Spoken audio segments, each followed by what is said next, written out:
Hi there, my name's James and I'm a dad, and I've got a few questions about youth mental health I was wanting to ask. Hi James, absolutely. My name's Jess Caldwell and I'm a child and family psychologist. Wonderful. So what do I do if my teenager says they want to die or they tell me they're going to kill themselves? Yeah, so I guess firstly I just want to acknowledge that this would be incredibly scary to hear as a parent. And so in that moment, the best thing that you can do and the most important thing you can do is take a deep breath and work on managing your emotions, because it's going to bring up a lot of emotions.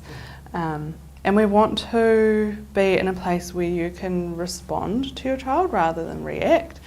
So reacting to the child would be the urges that come up for you. You may want to yell, you may want to cry, tell them how could they do this, how selfish is that? So these really understandable urges that just come up. But often reactions aren't that helpful in the moment or in the long run. So we want to be able to respond. So by taking a deep breath, thinking things through, responding means that we can actually think through what we want to say. So yeah, the most important piece is keeping your emotions in check, and it's going to be the hardest piece. And so when your child said this, we want to take it seriously, we want to talk about it. And I think a lot of people believe that by talking about it we might be planting ideas in your child's head. Maybe, a worry that it's going to mean that they're more likely to do something, but there's actually no evidence for that. In fact, we know by talking about it is actually going to be helpful. So when we talk about it, we want to be like a duck on water. I don't know if you've heard that metaphor before.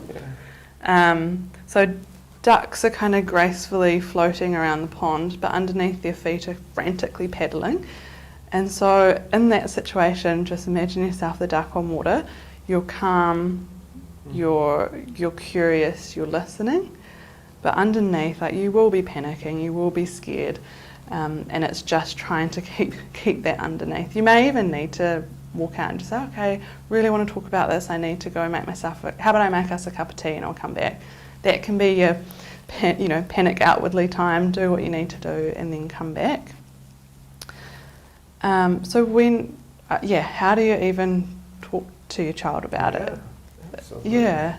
So the main thing we want to do is kind of just come into that space and be able to hold those big emotions for your child. I think we so naturally want to protect our children from these emotions that we can do things that push it away. So, you're fine, look at all these good things you've got going on in your life, distract you, let's go shopping, it's all good. But actually that can sometimes make the young person just not feel like they're heard, Right. By the time they've said something like this to you, then things are pretty bad. And so we just want to be there, we want to listen, we want to be curious, we want to validate them. So validate them means kind of that we're trying to understand their emotion and we get it. So we might not get why it's happening, but we get that this is really tough, this is really hard.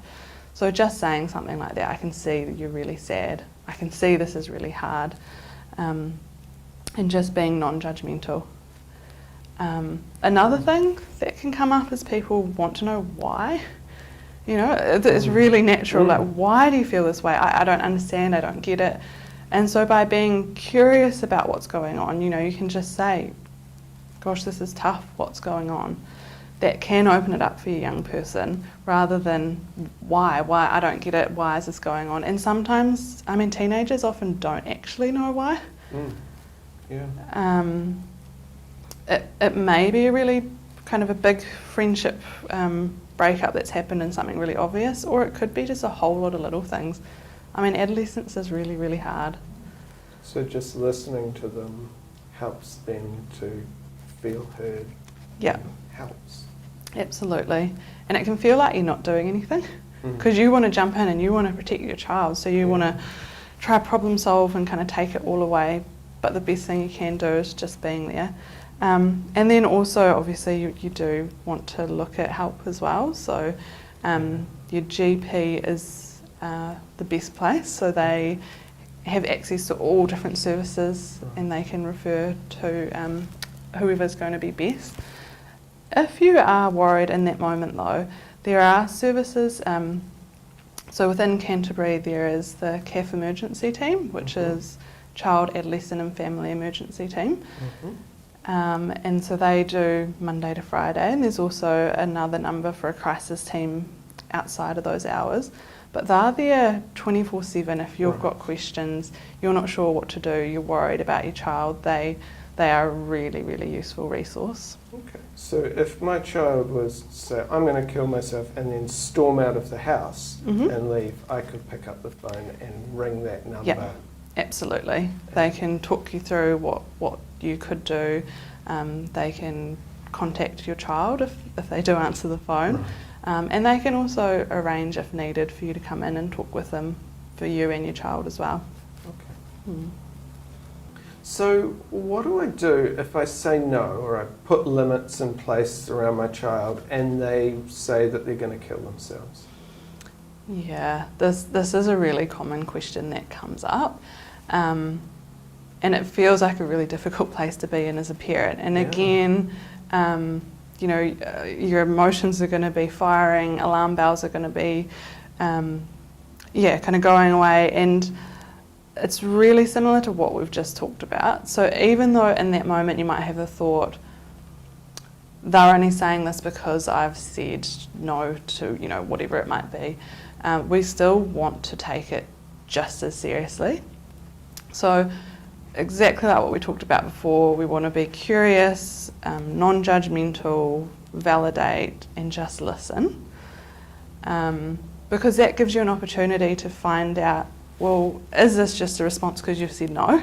And so by keeping your emotions in check, being really calm and asking what's going on, that really gives you an opportunity to, it should become a bit more clear at that time what's going on, or actually, yeah, maybe in response to you saying no, that's brought up some emotions, but there is other stuff going on, and this might be how they're feeling.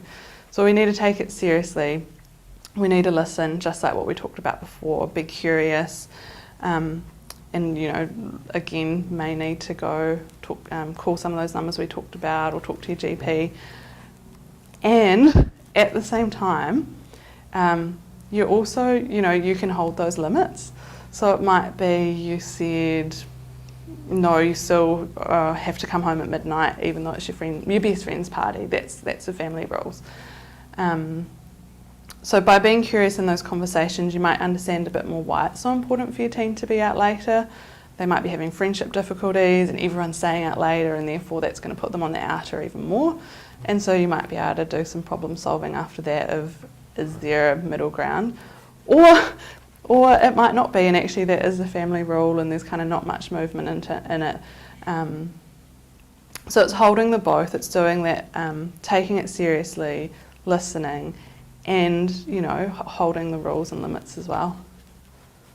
Thank you. Yeah.